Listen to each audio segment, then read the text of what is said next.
तो यहाँ दोस्तों आज इस वीडियो के अंदर में हम लोग बात करेंगे कि आप कैसे एक गेमिंग पीसी को बिल्ड कर पाएंगे, यानी कि क्या क्राइटेरिया है जिसको अगर आप ध्यान में रखते हैं तो आप एक बहुत बढ़िया एक गेमिंग पीसी बिल्ड कर पाओगे। तो यार होता क्या है कि बहुत बार हम लोग जब गेमिंग पीसी बिल्ड करने जाते हैं तो हम लोग कई बार कुछ चीजें इस तरह की खरीद लेते हैं जहां पे आउटपुट आपको उतना नहीं प्रोवाइड हो रहा है और आपके जो पैसे हैं वो वहां पे ज्यादा इन्वेस्ट हो जाते हैं और फिर उसके बाद में गेमिंग एक इस तरीके का इक्विपमेंट्स है, या मैं आपको बोलूंगा ऐसा एक कंपोनेंट्स है जहां पे आप बार बार इन्वेस्टमेंट नहीं कर सकते हैं। आपको एक ऐसा इन्वेस्टमेंट करना है कि जहां पे एक फ्यूचर अपग्रेडेबल आपको थिंग्स वहां पे मिले, यानी कि बार बार आपको मदरबोर्ड चेंज नहीं करना पड़े, बार बार आपको रैम चेंज नहीं करनी पड़े, मतलब इस तरीके के कंपोनेंट्स आपको चूज करने हैं। तो यहाँ अगर आप इन 7 पॉइंट को ध्यान में रखेंगे तो डेफिनेटली बहुत बढ़िया तरीके से यार आप लोग गेमिंग पीसी को बिल्ड कर पाओगे।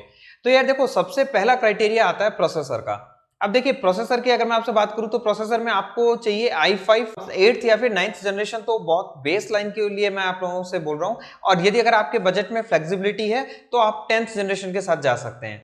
तो यहाँ यार जब भी आप प्रोसेसर चूज करेंगे दोस्तों तो ये जरूर ध्यान में रखिए कि आपके नंबर ऑफ कोर्स ज्यादा होने चाहिए, नंबर ऑफ थ्रेड्स ज्यादा होने चाहिए। जितने ज्यादा नंबर ऑफ कोर्स ज्यादा होंगे, जितने ज्यादा नंबर ऑफ थ्रेड्स ज्यादा होंगे, उतना ही प्रोसेसर आपका पावरफुल परफॉर्मेंस आपको प्रोवाइड करेगा, उतने ही मल्टीटास्किंग आप बहुत बढ़िया तरीके से कर पाओगे। यानी कि जब आप एक ऑनलाइन लाइव स्ट्रीमिंग कर रहे हैं, आप लोग गेम खेल रहे हैं, तो जो बैकग्राउंड की जो एक्टिविटीज है वो सब मैनेज करेगा। अगर आपके पास में 4 कोर का सीपीयू होगा या फिर 6 कोर का सीपीयू होगा, 8 थ्रेड्स या फिर 9 थ्रेड्स, तो नंबर ऑफ कोर्स और थ्रेड्स हमेशा आपके पास में बहुत ज्यादा होने चाहिए।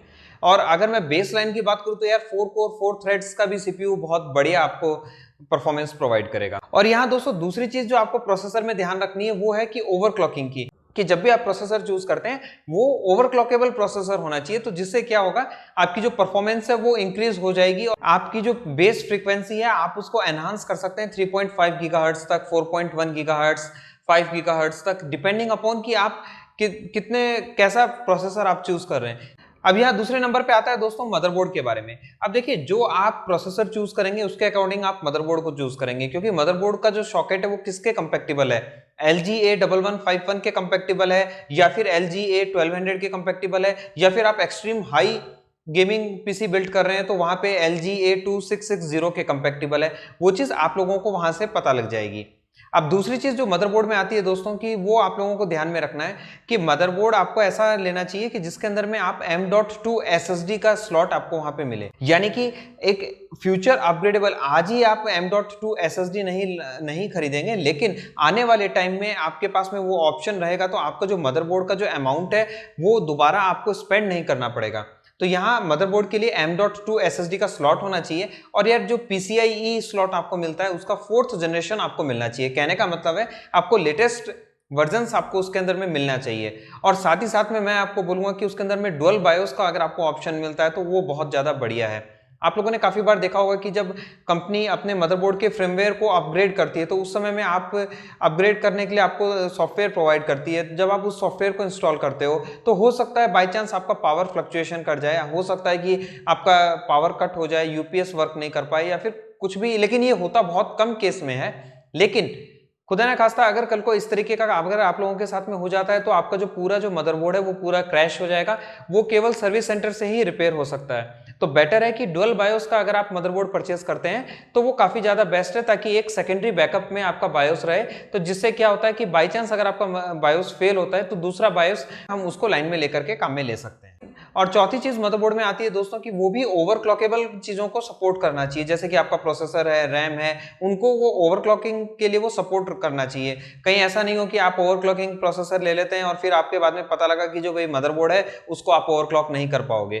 तो आपका जो मदरबोर्ड है वो इट शुड बी ओवरक्लॉकेबल, ताकि आप बहुत बढ़िया तरीके से आप जो परफॉर्मेंस है उसको एंजॉय कर पाए। तीसरी चीज आती है रैम की। दोस्तों बहुत बार होता है कि हम लोग सोचते हैं कि रैम कितना जीबी के लें, क्या फ्रीक्वेंसी के लें। तो यहाँ सिंपल सा है, आपको कम से कम 8 GB रैम तो चाहिए ही चाहिए। और यार वो रैम ओवरक्लॉकेबल होनी चाहिए। एक मान लेते हैं एक रैम है मेरे पास में 2444 मेगाहर्ट्ज और वो ओवरक्लॉकेबल है 3000 मेगाहर्ट्ज तक के लिए। तो मैं क्या करूंगा कि सिंपली मैं अपने बायोस की सेटिंग में जाकर के मैं उसकी जो फ्रीक्वेंसी है 2444 से मैं चेंज कर दूंगा 3000 मेगाहर्ट्ज तक। और जैसे ही मैं फ्रीक्वेंसी को चेंज कर दूंगा तो वहां पे जो मेरे को परफॉर्मेंस है और ज्यादा फास्ट मुझे देखने को मिल जाएगी।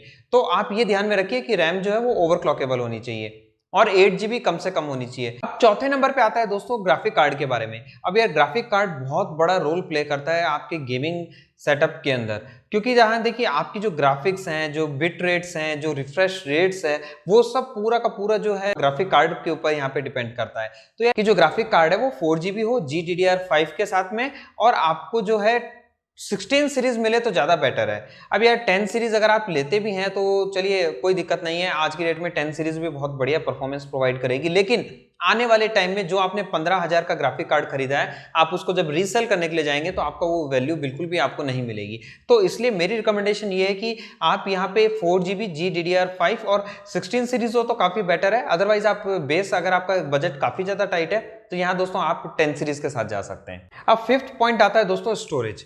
अब देखिए यहाँ ये भी बहुत बड़ा रोल प्ले करेगा, क्योंकि जो आपकी बैकग्राउंड की जो परफॉर्मेंस है इंक्लूडिंग एवरीथिंग।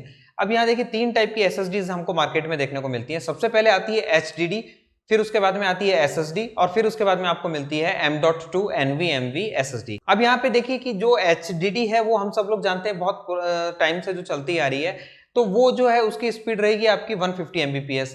और अगर मैं बात करूं आपसे SSD की, तो उसकी स्पीड रहेगी आपको 300 to 700 Mbps, डिपेंडिंग अपॉन कि आप किस कंपनी की आप SSD ले रहे हैं। और अगर मैं NVMe की बात करूं तो यार उसकी तो स्पीड इतनी ज्यादा फास्ट आपको देखने को मिलेगी कि आप इमेजिन नहीं कर सकते हैं। 3000 Mbps की आपको रीड और राइट स्पीड देखने को मिलेगी। अब यार इनकी प्राइस में भी बहुत ज्यादा डिफरेंस देखने को मिलेगा। इनफैक्ट आज की डेट में आपको थोड़ा सा हो सकता है ऊपर नीचे फ्लक्चुएट होता रहेगा मार्केट, लेकिन अब यहाँ दिक्कत क्या आती है कि आप यार इतना जल्दी से आप वहां पे इन्वेस्टमेंट नहीं कर पाओगे, आपको कॉस्ट बहुत ज्यादा आ जाएगी एसएसडी की या एनवीएमवी की। तो यहाँ मैं आप लोगों को एक चीज रिकमेंडेड करता हूँ, अगर आपका बजट बहुत ज्यादा टाइट है तो आप एसएसडी लीजिए 128 GB का, और अगर आपके पास में कोई पुरानी, या फिर अगर आपके पास में थोड़ा कम बजट है तो आप ले लीजिए एक साटा HDD हार्ड डिस्क, जो कि 7200 RPM को सपोर्ट करनी चाहिए। तो वो आप फिर 500 GB या 1 TB जैसा आपका रिक्वायरमेंट है आप वो ले सकते हैं, लेकिन 128 GB SSD आप जरूर अपने सिस्टम में लगाइए, और उसके अंदर में केवल आप विंडोज को रखिए, और HDD के अंदर आप केवल अपने गेम्स वगैरह जितनी भी जो भी आपके अदर सॉफ्टवेयर प्रोग्राम्स हैं आप वो उसके अंदर में इंस्टॉल कीजिए। लेकिन सी ड्राइव आपकी 128 GB की रखिए, तो जिससे होगा क्या, आपको परफॉर्मेंस बहुत बढ़िया मिलेगी और आपका सिस्टम हैंग नहीं होगा। तो ये चीज आपको ध्यान में रखनी है अगर आपका बजट काफी ज्यादा टाइट है तो। या और अदरवाइज आप अगर एसएसडी के साथ जाते हैं तो बहुत ज्यादा बढ़िया है, और एनवीएमवी के साथ जाते हैं तो यार तो वो तो और भी ज्यादा बेस्ट है। 6 नंबर पे आता है दोस्तों पावर सप्लाई के बारे में। अब आपने इतना सब कुछ तो कर लिया, उसके बाद में अब आप पावर सप्लाई कैसे दोगे? तो यहाँ दोस्तों 2 ऑप्शन होते हैं। क्या तो देखिए एक सिंपल सी चीज है, आप अपना पावर सप्लाई कैलकुलेट कर सकते हो। बहुत सी वेबसाइट्स हैं जो आपको कैलकुलेट करके बताती हैं कि आपका पावर सप्लाई आपके सिस्टम के लिए कितना ज्यादा बढ़िया रहेगा। अदरवाइज आपको अगर ज्यादा प्रॉब्लम है, आपको नहीं समझ में आ रहा, तो दोस्तों यहाँ मैं आप लोगों को एक सिंपल सी चीज बताता हूँ। देखिए 650 वाट की पावर सप्लाई आप लेते हैं, कोई भी ज्यादा प्रॉब्लम नहीं होगी। और 650 वाट मैं क्यों कह रहा हूँ, एक ये जो 650 वाट जो है वो एक ऐसा पावर सप्लाई आपको मिल जाएगा जिसमें लगभग आपके सारे काम हो जाएंगे। क्योंकि आजकल जो 650 वाट की जो मॉड्यूलर पावर सप्लाई आ रही है उसमें आपको वो सारे पिंस, आउटपुट पिंस मिलती हैं, जो कि आपको एक गेमिंग के लिए या आपको RGB headers, water cooling headers के लिए आपको लेनी पड़ती हैं पावर सप्लाई से। और यार साथ साथ में आपकी जो पावर सप्लाई है वो 80+ पावर सप्लाई होनी चाहिए, यानी कि गोल्ड रेटेड। उसमें आपको वहां पे ब्रिडेड केबल का सपोर्ट मिल जाएगा, आपको केबल्स का क्वालिटी बहुत अच्छा मिलेगा, अंदर में आपको हीट सिंक्स बहुत अच्छी मिल जाएंगी, कैपेसिटर्स बहुत अच्छे मिल जाएंगे। तो जिससे होगा क्या कि आपकी जो एफिशिएंसी है पूरे सिस्टम की वो बहुत ज्यादा बढ़िया और बेटर आपको वहां पे देखने को मिलेगी। और अब आता है दोस्तों 7th नंबर के ऊपर कि भैया ये सारे कंपोनेंट्स आप कहां फीड करेंगे, यानी कि कैबिनेट के अंदर। अब कैबिनेट कैसे चूज करना है यार, बहुत सारे कैबिनेट आते हैं। माइक्रो ATX आता है, ATX आता है, आपका फुल साइज टावर आता है, मिड साइज टावर आता है। तो यहाँ मैं आपको एक चीज बेसिक एक रिक्वायरमेंट आपको बता देता हूँ। देखिए वो आपके ऊपर डिपेंड करता है कि तरीके से आप चूज करते हैं कंपोनेंट्स, उसके अकॉर्डिंग होगा। लेकिन यहाँ सबसे बड़ा पॉइंट है इनफ्लो और आउटफ्लो, यानी कि इनफ्लो, एयर का इनफ्लो रहना और एयर का आउटफ्लो होना। क्योंकि जब तक आपके पास में आपके पीसी के अंदर इनफ्लो और आउटफ्लो प्रॉपर नहीं होगा, इतने आपका जो कैबिनेट, जो आपको जो परफॉर्मेंस है वो बढ़िया नहीं मिलेगी। फिर चाहे आप कितने ही हाई रेटेड की पावर सप्लाई लगा लीजिए, कितना ही बढ़िया आप अंदर में वाटर कूलिंग सिस्टम लगा लीजिए, तो यहाँ आपको एक चीज देखने की है, इन एयर फ्लो आपका बहुत बढ़िया होना चाहिए, ताकि आपके जो फैंस है जो बैक साइड में जो लगे हुए हैं वो उस एयर को आउटफ्लो कर सकें। तो दोस्तों अगर इन 7 पॉइंट को अगर आप ध्यान में रखेंगे तो डेफिनेटली एक बहुत बढ़िया एक गेमिंग पीसी आप यहाँ पे बिल्ड कर पाओगे। और यहाँ दोस्तों आप लोगों के मन में बहुत सारे सवाल आ रहे होंगे यार कि अभी मैं मैंने जो अभी आप लोगों को बताया, तो फिर यार मैं कौन सा मदरबोर्ड ज्यादा बेस्ट है, कौन सा प्रोसेसर ज्यादा बेस्ट है, कौन सी रैम ज्यादा बढ़िया रहेगी, तो वो सब चीजें दोस्तों मैं आने वाली वीडियो के अंदर आप लोगों के साथ में जरूर से शेयर करूंगा। लेकिन अगर आप लोगों को इस तरीके की प्रॉब्लम आती है गेमिंग पीसी बिल्ड करने के लिए, तो आप कमेंट्स भी कर सकते हैं और इनफैक्ट इस वीडियो को आप एक बार रिवाइंड करके देख सकते हैं। डेफिनेटली आपको हेल्प होगी इस वीडियो से। तो दोस्तों उम्मीद करता हूँ ये वीडियो आप लोगों को पसंद आया होगा, और अगर आपका कोई भी सवाल है, कोई सुझाव है, तो यार नीचे कमेंट बॉक्स में कमेंट करके बता दीजिए। मैं मिलता हूँ आपसे एक और नई वीडियो के अंदर।